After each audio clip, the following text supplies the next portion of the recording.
off. The few settings that you want to either enable or disable depending on your shooting methodology.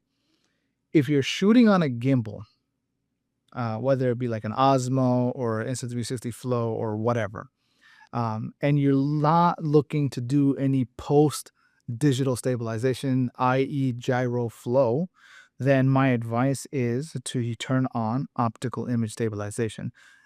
There is an actual OIS in the camera itself. You'll see that difference a lot more in a situation where it's a so this is OIS at 63 millimeters turned off, right? I'm slightly shaking the camera.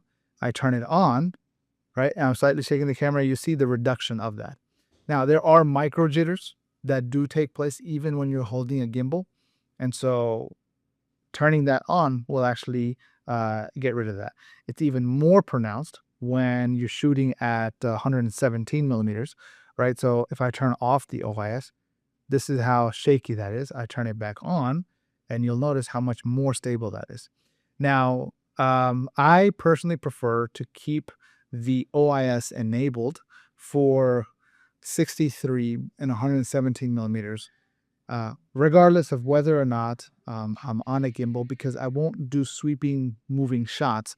I'm usually just standing still in the recording of that. Usually, if I'm shooting at 14, 23, and even sometimes 63, I will stabilize that digitally in GyroFlow.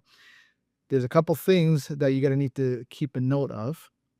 If you're shooting on a gimbal, you can just shoot it, whatever the shutter speed is, whatever your settings is, auto, you can shoot it and put it into GyroFlow, and it's gonna look even better.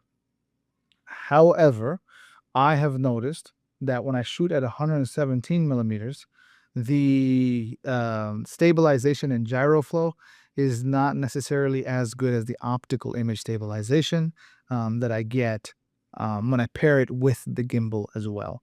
However, with the 63 millimeter, if I'm have the phone on a gimbal versus turning this off and using GyroFlow, regardless of whether I'm on a gimbal or not, it's about 50-50. And so I might actually prefer to keep it off if I'm in a bright situation, but if I'm in a low light situation, then I'll turn it on for sure.